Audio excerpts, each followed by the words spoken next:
just gonna get into it. There's an amateur boxing ring down in Tijuana. The fight is ready to begin. Okay, that's enough.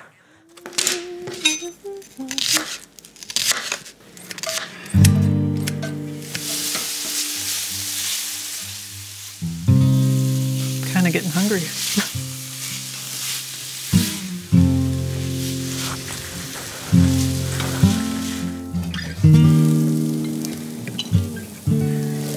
No, I'm over halfway. How can you do that and talk? All of it is reaction. Here, let me do it. Okay. This is how we bond. This is how we bond.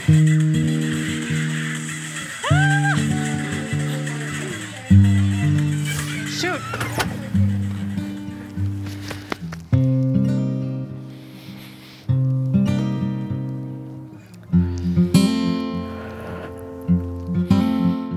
I'm Leah Lemm. I'm a citizen of the Mille band of Ojibwe.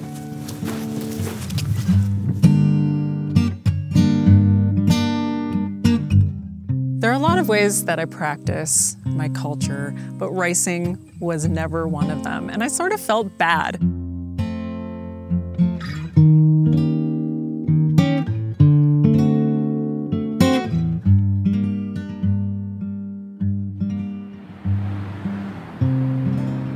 When my family moved to Grand Rapids, we decided as a family that we wanted to experience up north life, the woodlands life, in a way that was just closer to nature.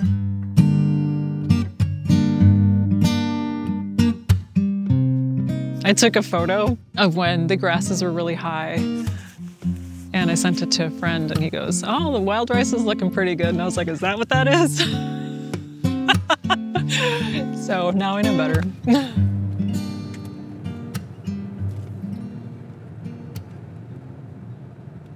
As an Ojibwe person, I feel a little like I'm missing out on something. This food that grows on water, that was a part of our prophecy. And yeah, I think I'll be able to connect with my culture more. I gotta make sure I don't miss my turn. Okay.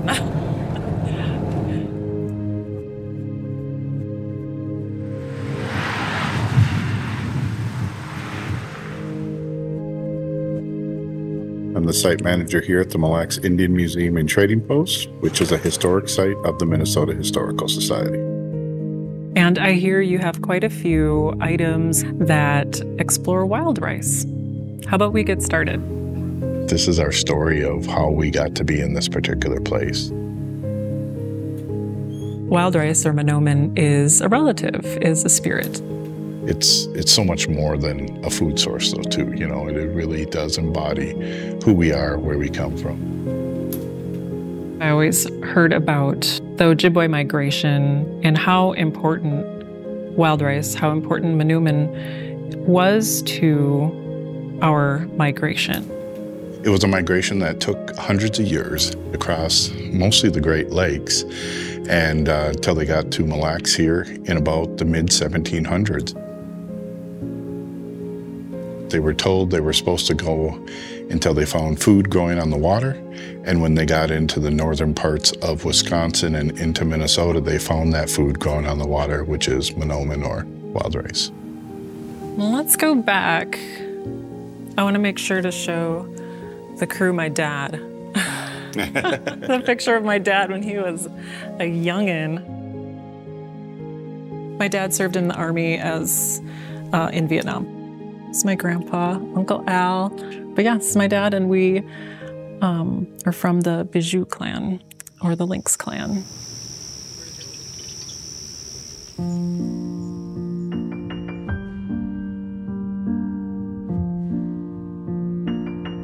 I don't think my dad realizes how old I am. Leah's always my baby, so she'll never be anything else but that.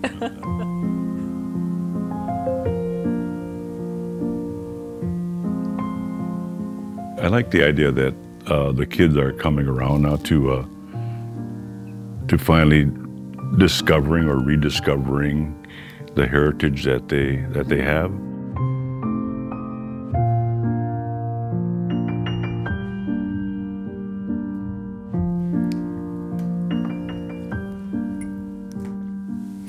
Do you think, so we didn't grow up racing or learning the language. Did you notice when we were growing up a resistance to like learning the language or culture? Well, we did go to certain things. We went to powwows. I took you to some of those. I tried to take you to, other Native events, but it was just a lot easier for you not to, because you seem to want to wander away and seduced by the more commercial culture, movies and games and literature.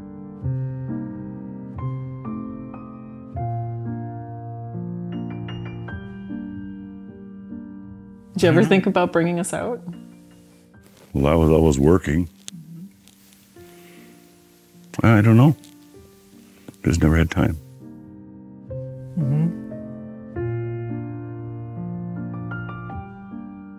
Back in those days, I know we had it when I was going to school, natives were still excluded or not welcomed at certain things. Yeah, I remember being called half-breed at school, which was, I was so confused by that.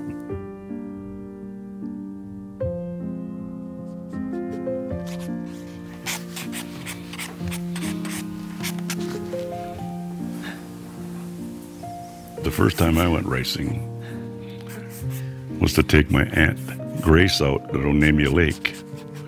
That was about 1,000 years ago. And I was doing pretty good that the water was open. But as soon as I got out there where the rice was really thick, I took the pole and I stuck it right down her and I said, "We're going." She was all happy. And I went right over backwards into the water. That wasn't the problem. The problem was that I had to rice the whole day wet.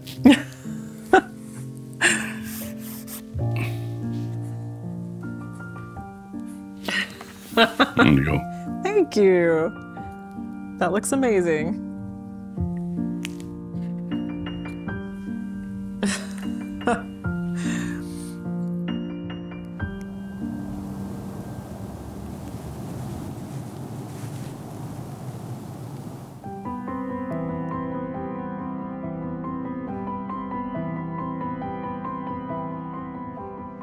How's it going? How'd you do? Is this your homework? How was your first day back?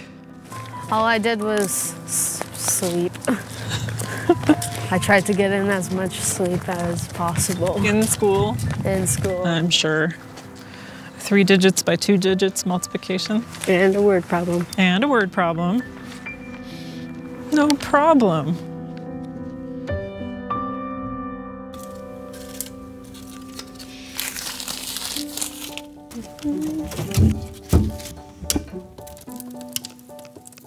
I believe I've always been a storyteller in one way or another. So I grew up in a family of artists. I grew up in the Twin Cities. Not much racing happening. Wait, I've got an idea. I know it's why we're in Minnesota, why I feel that ancestral connection to the land. And I want to pass it on to my son, too. I think you go into like a place on the river in a canoe and you bend over the wild rice plants. And you just a knocking stick. And you just knock the wild rice into a basket. I think what I'm learning is that there are people in our communities who are willing to show people the ways. I don't have to be embarrassed. I can just ask and people are willing to share. That gives me a lot of hope that, for Marvin, for me, to keep these aspects of culture going into the future.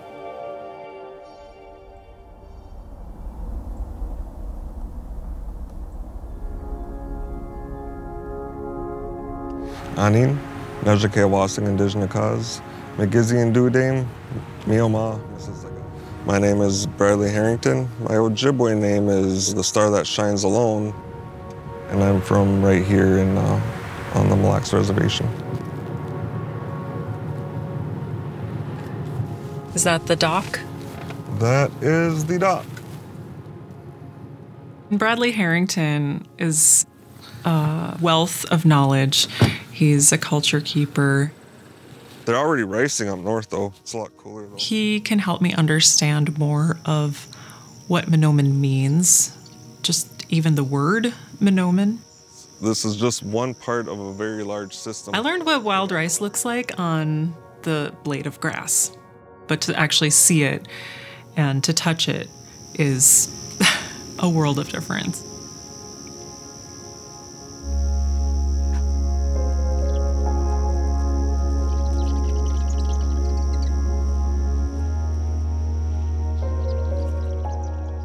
You feel well when you're out there doing it, which then nourishes your Anishinaabe spirit.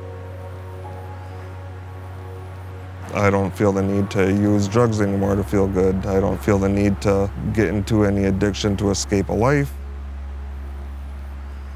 What does Manoomin mean? The word Manoomin mean, especially here in the Mille area? Just simply translates out to the good berry. Some people even say the rice we eat today was actually planted maybe a century ago. So it's some pretty ancient stuff. And when I come out here and I give back that energy, it replenishes me, makes me feel better, knowing that I honored my relatives that thought about me. And then I try to think about the future, with my kids. Are they gonna have a rice bed to go to by the time I'm gone? Are their kids gonna be able to come and race here? Do you see this helping others as well in the community? Addiction, homelessness, most likely would be able to get traced back to a lack of knowledge of their identity. Thank you for sharing. Okay, I'm gonna rest my arm real quick. Yeah, that's a heavy mic. I know, I might have to sit a little closer so I can do this. So in our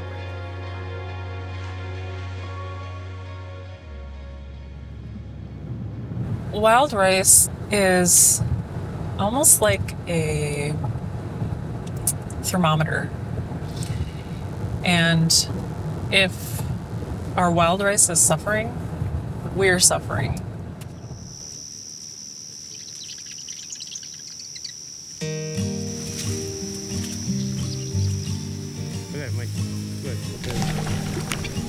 I literally would probably die of great grief if I couldn't, in fact, go ricing. Go that way? All right. That's how important it is. Outer edge? All right, okay. My name is Patrick William Cruz. I'm from Mille Band of Ojibwe and Red Cliff Band of Superior Chippewa. This is what we do. This is our Anishinaabe way.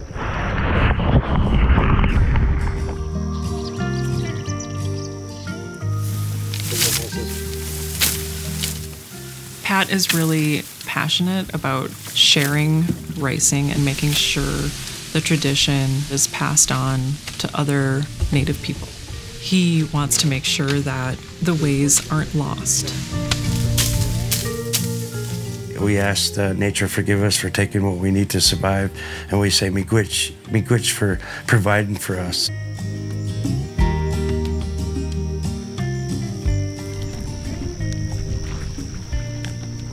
This is what rice is. There's these little like tails on there, right? That's very dangerous to get that in your ear or your eye or your throat. It can lodge in like a porcupine quill, and they have to surgically remove that. It looks like a little needle on there. Can I touch? Yeah, go ahead. Touch it. That looks like a little needle. Oh, yeah. Pat is really interesting because he works really closely with the land. He's a birch bark artist, so he's really attuned to what's going on in the environment. Like, you can feel this wind. If there's storms, it's scary for us here as a ricer. As you can see on the end of it, it has a crutch on it, not a duckbill. You have to have the right clothes, right glasses, right hats. This is for stirring it in the pot when you cook it. Whoosh, whoosh, whoosh. We use this for that. And then...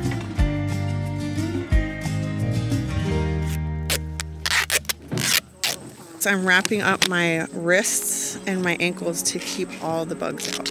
So do you get a lot of bugs? Yeah.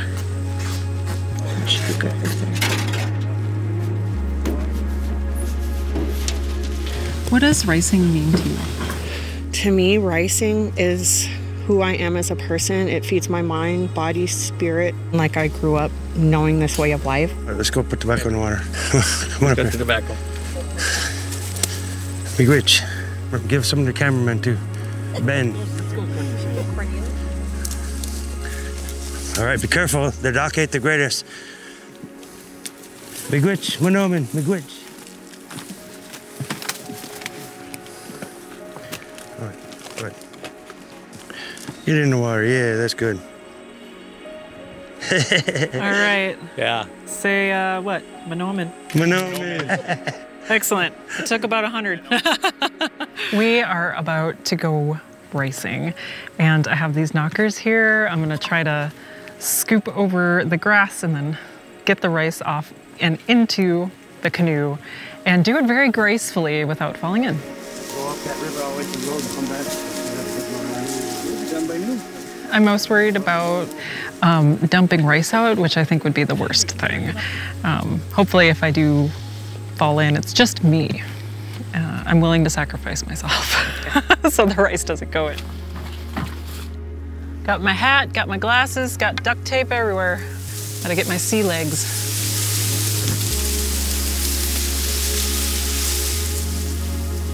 So when you pull it in? Really strong, huh? Yep. Yep. Pull it in and swipe it. Yep. Just go every other side? Yep, right there. That's better for it right there. It's a good spot for it. Yep. It feels like a full body workout. I'm using my core, my arms, my back.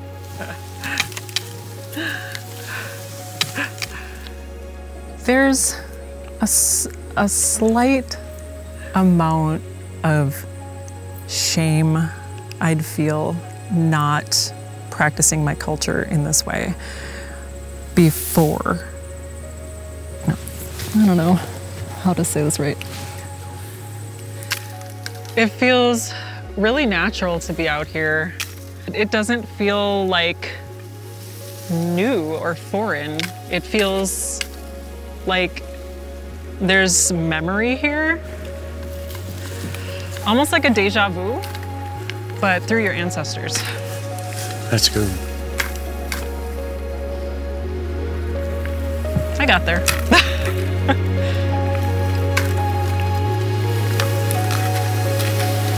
Thank you so much, Pat. This is amazing.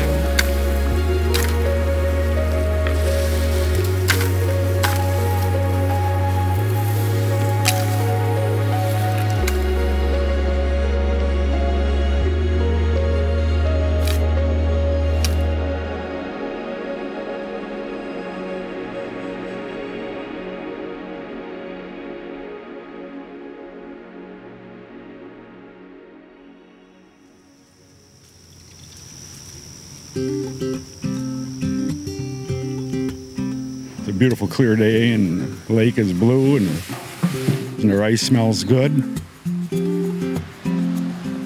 And it's just something I've always done. It's a smell you'll never forget.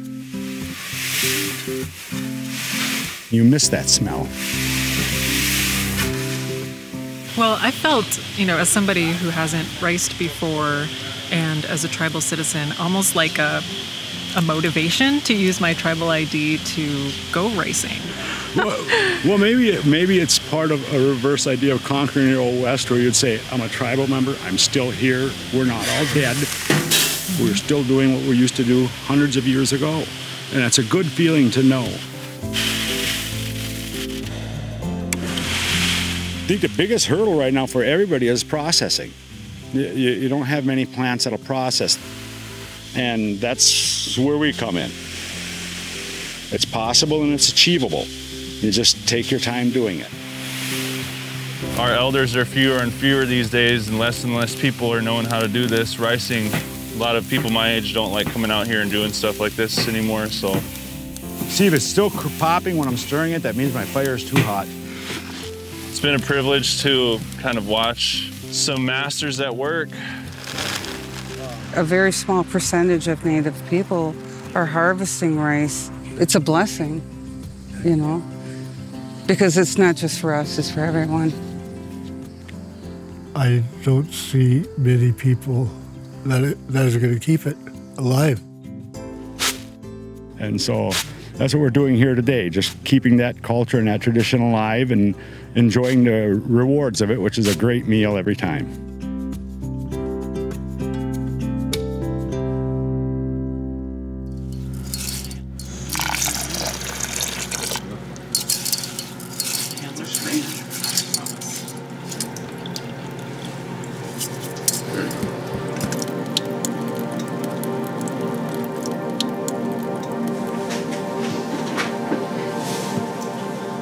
This is Grandma Rose, my dad's mom, and that's Aunt Gracie that he mentioned, that he went racing with.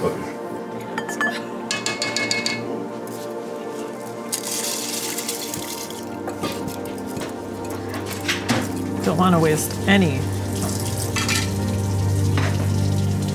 All right.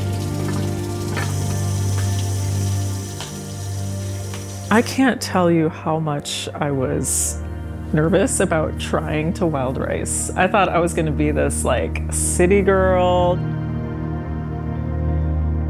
just a fish out of water, and I'd feel like I had no right even to try, because, you know, it had been 40 years of my life when I'd never tried racing. It's nice to meet you. I know, I texted my dad, he's like, she's cool.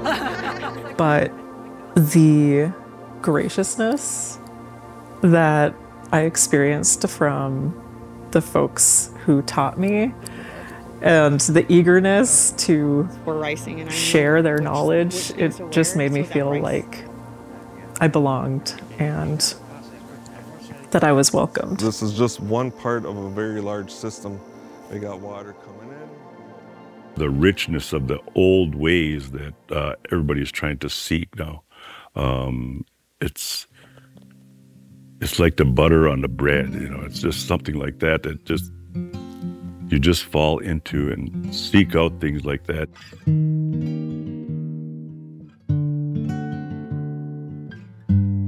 You know, as a parent, like, I feel like I'm on a journey too. Like, I also want to shield my kid from everything bad, but I know that's not going to make him stronger. So even though it wasn't a big part of our lives growing up, like huge, we're still moving towards it. So it's something, it's just a part of us that we're drawn to. The strong force attracts. That's right. Offerings down, push pull in the water. Yeah, I made some friends out there in my audio equipment, some worms and ladybugs, and yeah, good stuff. So. Knocking sticks up, don't tip over. Wild rice moon, oh, Manoomin says.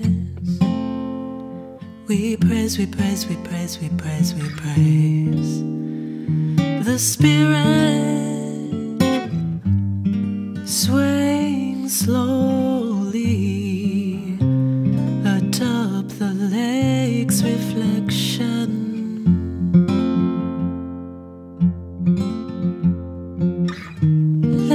yearning for family laughter.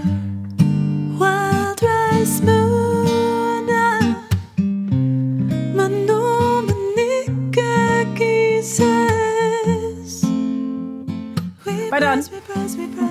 Oh, thank you. Have a good time. Wild rice moona, Manoomin. Wild rice, it's good. But I wouldn't want to like eat it like every single day. Challenge accepted. Wait.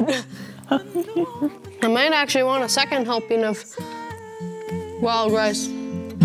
We praise, we praise, we praise, we praise, we praise the Spirit.